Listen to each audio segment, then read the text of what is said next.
I'm Simona Cotoni, and you're watching Awaz News. Trudeau and his police are unchecked dictators of Canada. Senator Rand Paul condemns Trudeau in new interview. Trudeau will not cancel Emergencies Act despite protests being over. Recap of Day 29 of the Truckers for Freedom convoy. How BC's Pacific Highway border blockade began. Rumor circulates online suggesting Justin Trudeau is making money from COVID vaccines.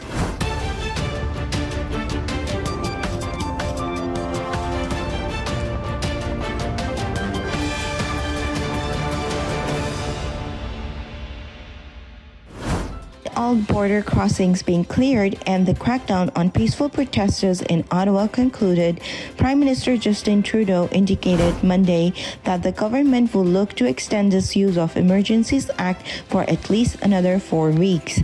The vote will take place in the House of Commons on Monday at 8 p.m. Eastern Times.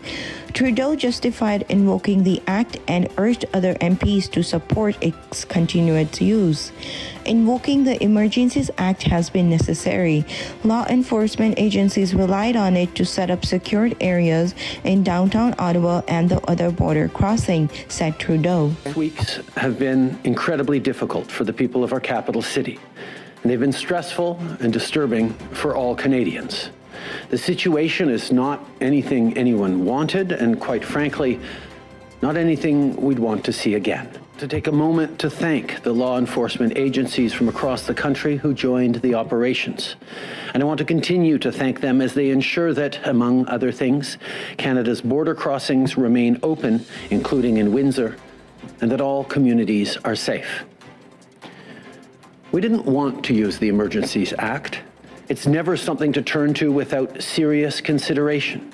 But after weeks of dangerous and unlawful activities, after weeks of people being harassed in their neighborhoods and small businesses forced to close, after billions of dollars were stalled in trade, putting people's jobs and livelihoods at risk, after the National War Memorial was desecrated, after evidence of increased ideologically motivated violent extremism activity across the country, after a flood of misinformation and disinformation washed over Canada, including from foreign sources, after these illegal blockades and occupations received disturbing amounts of foreign funding to destabilize Canada's democracy, it became clear that local and provincial authorities needed more tools to restore order and keep people safe.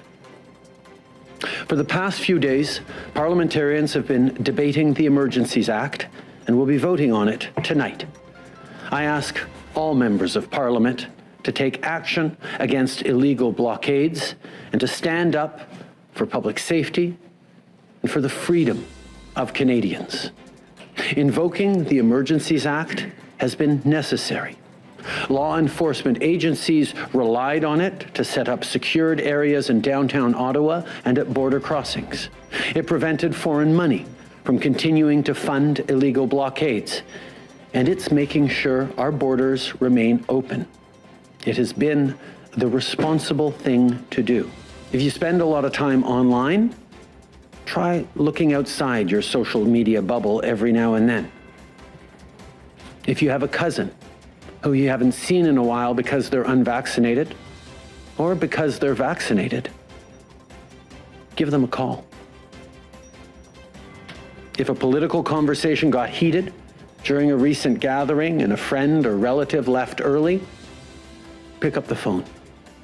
Not to try to convince them, not to argue, but simply to ask how they're doing. Look, in the heat of the moment, we can all get carried away trying to win an argument. But not every single conversation has to be about winning an argument. Sometimes it's more important to just be there for one another. As a country, let's aim for more decency in our public discourse, not less. Let's cherish the democracy that we have, and let's commit ourselves every day to working together to make it even better. On day 29 of the Truckers for Freedom convoy, Ottawa law enforcement continued their crackdown on peaceful protesters. Police harassed a small business for being open in the red zone, and a journalist had their bank accounts frozen for crime of telling the truth. Ottawa police continue to tweet updates of their ongoing efforts to end all protests in Canada's capital. Police confirmed that 191 individuals had been arrested and 389 charges has been laid. This past weekend, British Columbia was added to the list of provinces that had a blockade in front of Canada-US border crossing, but it didn't come into information as one may assume.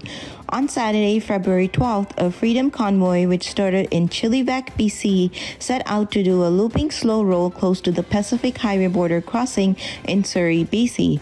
The convoy was prevented from doing so by RCMP. One of the convoy helper, who wished to remain anonymous, tells that the intention of the slow roll convoy was to serve as warning to the BC government that it's not just the truckers in Ottawa who are calling for the COVID-19 mandates to come to an end. However, the hundreds of trucks and vehicles, along with 1,000 supporters waited to cheer on the convoy as it drove in the loops, were blocked by RCMP approximate 1.5 kilometers away from the crossing. Prime Minister Justin Trudeau is facing criticism online after an unsubstantiated claim that his foundation, the Trudeau Foundation, has stocks or ownership in the companies responsible for COVID-19 vaccine delivery systems. The claim has gained traction partially because recent history shows that Trudeau is certainly not the poster child when it comes to ethical conduct.